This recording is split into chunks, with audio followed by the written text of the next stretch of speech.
But for my bonny Kate, she must with me. I will be master of what is mine own. She is my goods, my chattels. She is my house, my household stuff, my field, my barn, my horse, my ox, my ass, my anything. I love it. I love when they boo and hiss like that. I love it when they boo and hiss Petruchio, because that means that Petruchio is making them feel something. They come and they think they know what the play's about, and then they're convinced they know, and they're convinced, and they're all ready to boo. And then maybe 7 or 8 who finally at the end go, boo, because they don't see it. It happens right there on stage. This agreement of forces between the man and the woman.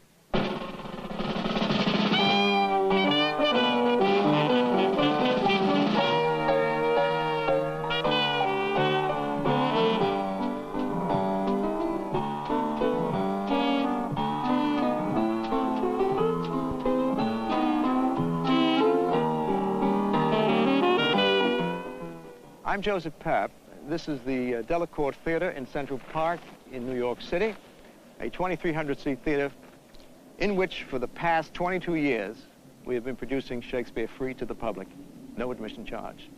Last summer we staged a production of The Taming of the Shrew, the 400-year-old play by William Shakespeare, and we filmed segments of this play on the stage as well as the audience's reaction to it. We look forward to next summer when all these empty seats will be filled with thousands of people enjoying free Shakespeare in Central Park. The line is forming right here. Tickets will be handed out in about 5 minutes. If you're just arriving for Taming of the Shrew this evening, please join the end of the line right here in front of me. Thank you.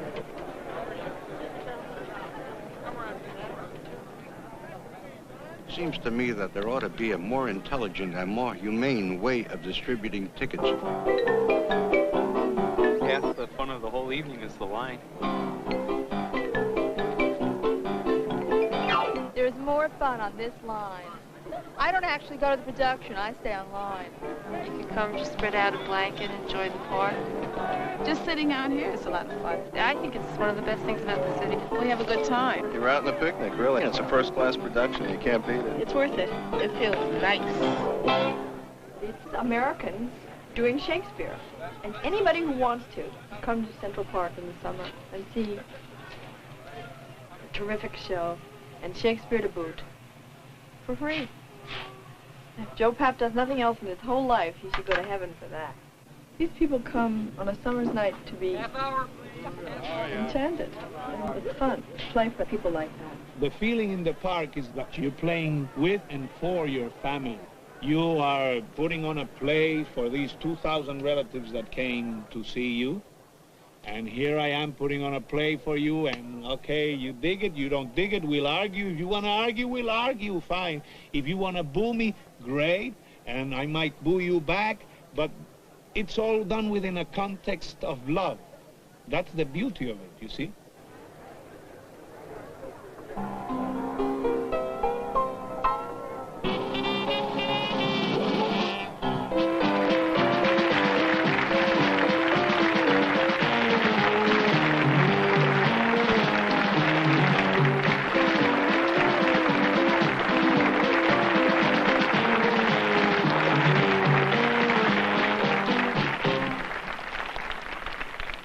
Verona, for a while I take my leave to see my friends in Padua, but of all my best beloved and approved friend Hortensio, and I trow this is his house. Here, Sir Agrumio, knock, I say. Knock, sir? Whom should I knock? Is there any man rebused, your worship? Villain, I say, knock me here soundly. Knock you, sir? Why, sir, what am I, sir, that I should knock you, sir? Villain, I say, knock me at this gate and rap me well, or I'll knock your knave's pate. My master has grown quarrelsome. I should knock you first, and after I know who comes by the worst. Will it not be? Say, Sarah, and you'll not knock, I'll ring it. I'll try how you can soul fine sing it. Oh, my master's mad! Now, not when I bid you, Sarah Villain. Now, here, what's the matter? My old friend Grumio and my good friend Petruchio. How do you all at Verona? Signor Hortensio! Signor Hortensio, thus it stands with me. Antonio, my father, is deceased. Oh, no. And I have thrust myself into this maze, haply to wive and thrive as best I may.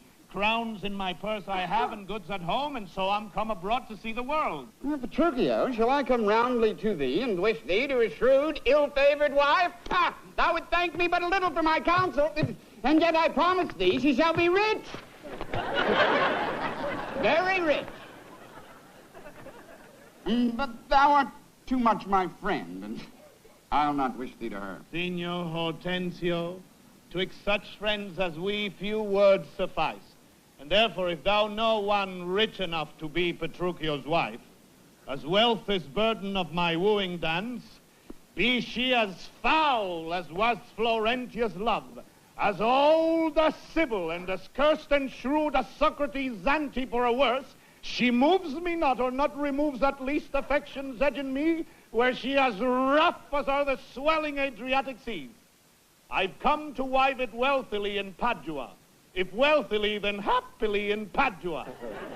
Some people think the only way to do Shakespeare is to do it like the British do it, because the British have the answer to Shakespeare. So I would imitate all the British, tush, never tell me, I take it much unkindly, the da, you know, and all that, and I would do it like that.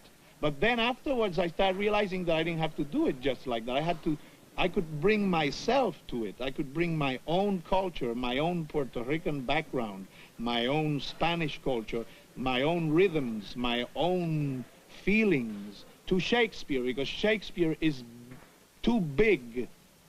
Shakespeare is too big to be put into one little way of doing him. Yes. Well, Petruchio, since we are stepped thus far in, I will continue that I broached in jest. I can, Petruchio, help thee to a wife with wealth enough, and young and beauteous, brought up as best becomes a gentlewoman. Her only fault, and this is false enough, is that she is intolerable cursed, and shrewd and froward, so beyond all measure that were my state far worse than it is, I would not wed her for a mine of gold. Hortensio, peace. Thou knowest not gold's effect. Tell me her father's name, and 'tis enough, for I will board her, though she chide as loud as thunder when the clouds in autumn crack. Her father's name is Baptista Minola, an affable and courteous gentleman, and her name is Katharina Minola. Katharina Minola. Renowned in Padua for her scolding tongue. I know her father, though I know not her, and he knew my deceased father well. I will not sleep, Hortensio, till I see her. And therefore...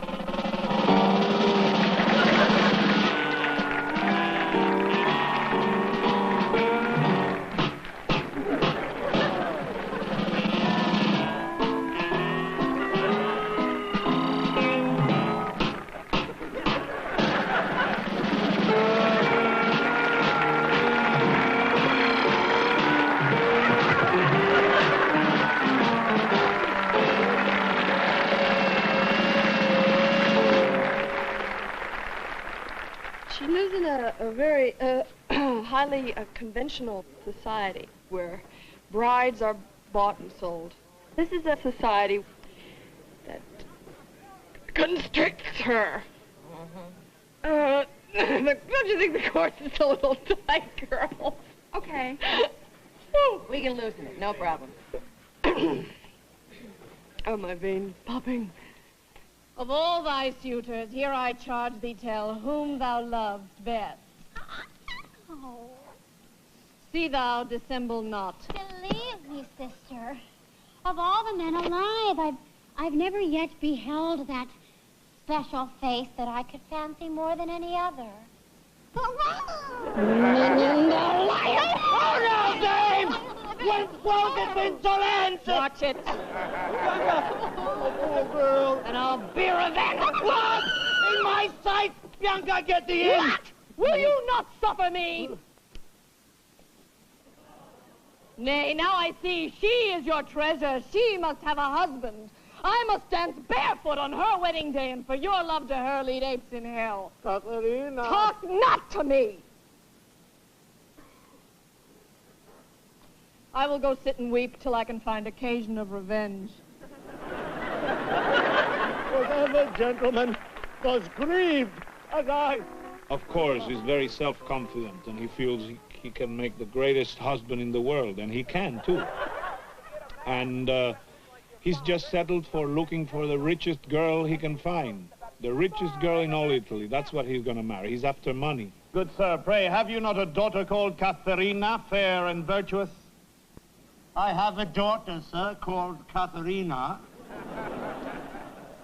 I am a gentleman of Verona, sir, that hearing of her beauty and her wit, her affability and bashful modesty, her wondrous qualities and mild behavior, I'm bold to show myself a forward guest within your house, to make mine eye the witness of that report which I so oft have heard. He doesn't think he's going to find the girl of his dreams, which is Kate.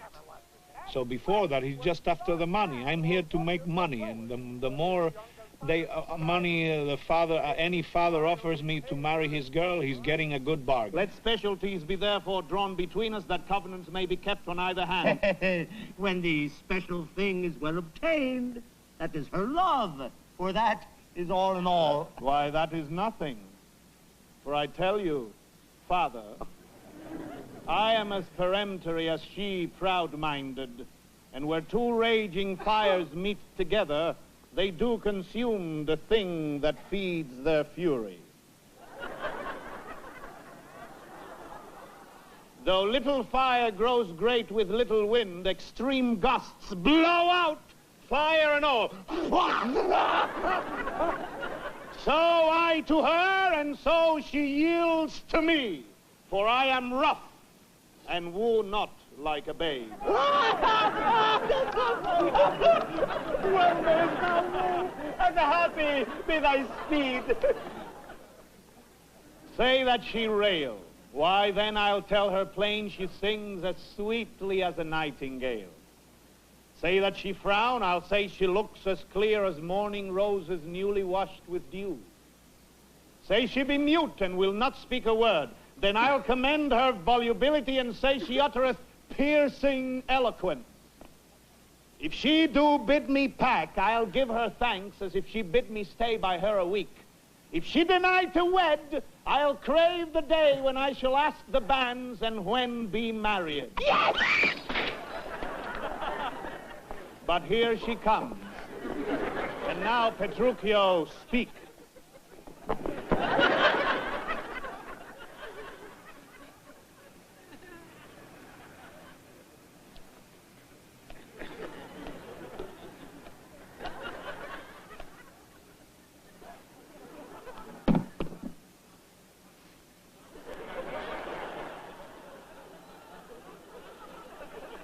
Good morrow, Kate, for that's your name, I hear.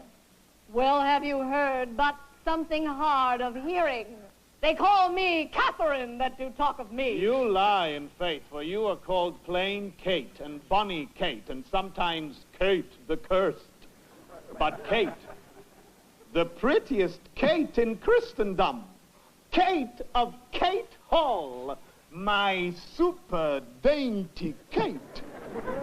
For dainties are all Kates, and therefore, Kate, take this of me, Kate of my consolation. Hearing thy mildness praised in every town, thy virtues spoke of, and thy beauty sounded, yet not so deeply as to thee belongs, myself am moved to woo thee for my wife.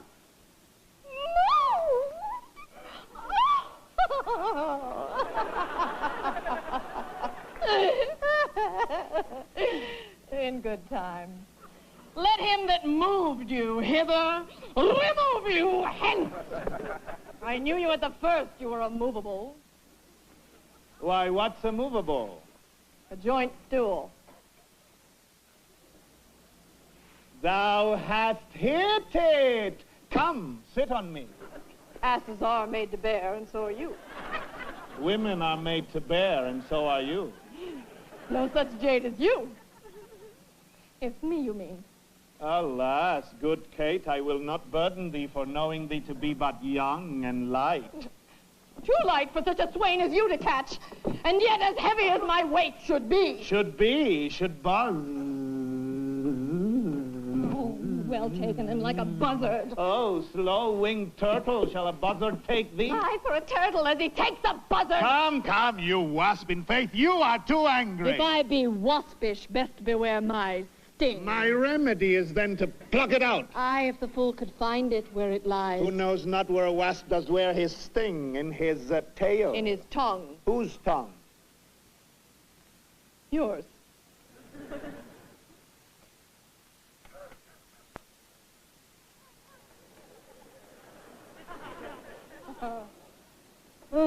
So, if you talk of tails, farewell! What, with my tongue in your tail? Nay, come again, good Kate, I am a gentleman. That I'll try.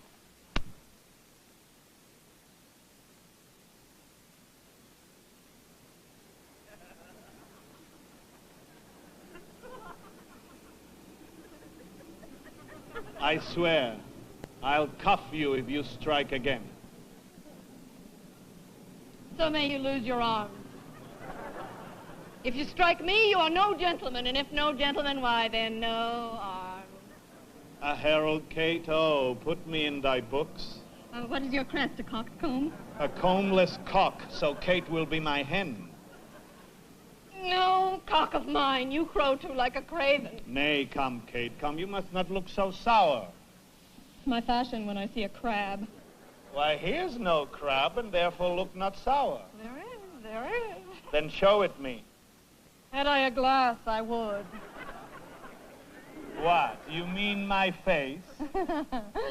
Well aimed for such a young one. Now, by St. George, I am too young for you. Yet you are withered. 'Tis with cares. I care not. Nay, here you cape. In sooth, you scape not so.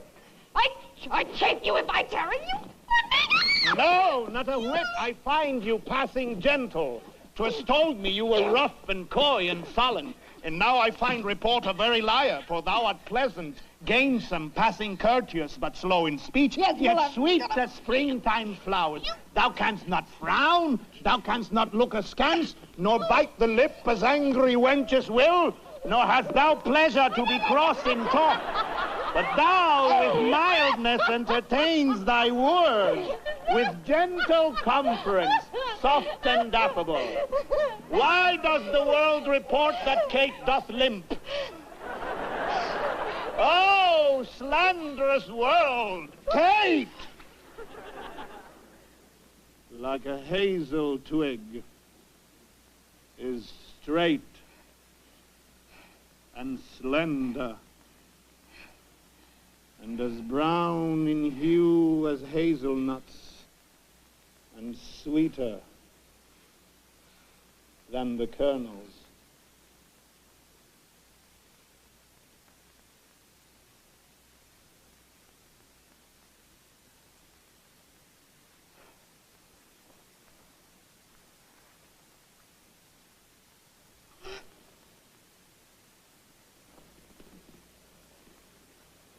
Oh, let me see thee walk.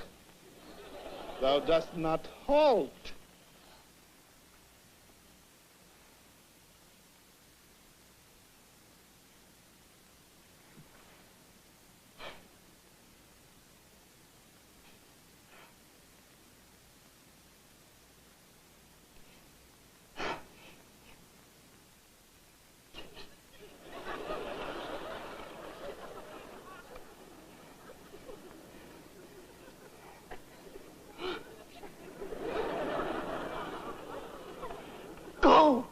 Fool, and whom thou keep'st command. Did ever die and so become a grove as Kate, this chamber with her princely gate?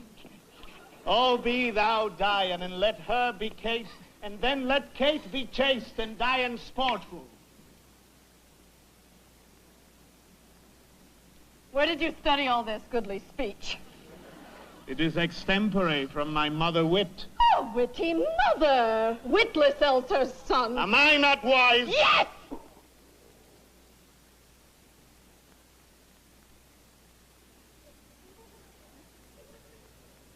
Keep you warm. Marry, so I mean, sweet Catherine, in thy bed. And therefore, setting all this chat aside, thus in plain terms, your father hath consented that you shall be my wife. The dowry agreed upon, and will you, nill you, I will marry you. Now, Kate, I am a husband for your turn. For by this light whereby I see thy beauty that doth make me like thee well, thou must be married to no man but me. For I am here am born to tame you, Kate, and bring you from a wild Kate to a Kate conformable as other household Kates. Here comes your father. Never make denial. I must and will have Catherine to my wife. Now, Signor Petruchio, how speed you with my daughter? How but well, sir, how but well. It were impossible I should speed amiss. How now, daughter Katharina, in thy dumps? Call you me daughter! No, I promise you, you have showed a tender fatherly regard to wish me wed to one half lunatic. A madcap ruffian and a swearing jack that thinks with oaths to face the matter out. Father, 'tis thus. Yourself and all the world that talked of her have talked amiss of her. If she be cursed, it is for policy. For she's not froward, but modest as the dove. She's not hot, but temperate as the morn. For patience she will prove a second Griselle, a Roman Lucrece for her chastity. And to conclude, we have agreed so well together that upon Sunday is the wedding day. See thee hanged on Sunday first. Hark, Petruchio. She says you'll see thee hanged first. Be patient, gentlemen. I choose her for myself. If she and I be pleased, what's that to you?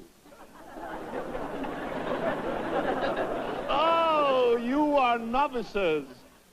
'Tis a world to see how tame when men and women are alone. A meacock wretch can make the curse to shrew. Give me thy hand, Kate. I will to Venice Sunday comes apace. Provide the feast, father, and bid the guest. I will be sure my Catherine shall be fine. I know not what to say, but give me your hands. God send you joy, Petruchio. It's a match. And wife and gentlemen, adieu. I will to Venice Sunday comes apace. We will have rings and things and fine array, and kiss me, Kate. Oh.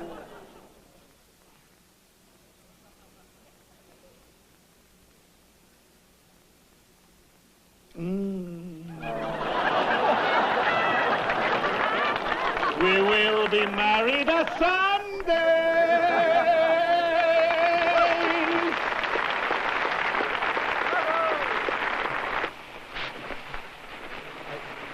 Kate is what Petruchio expected. No. Nobody sees who she really is. She's a beautiful human. She's a beautiful human being.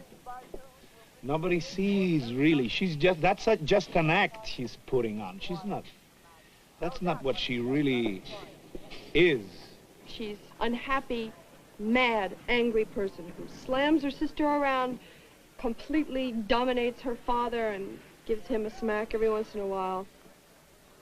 She steps on everybody that comes within 2 feet of her. She's gonna meet her match. She's gonna meet someone that is just like her. That's why I love her. She's just like me. What we're talking about is the story of a relationship, 2 people that they just don't come together kind of quietly in a little cafe. They run, smash into each other. I love you, Kate.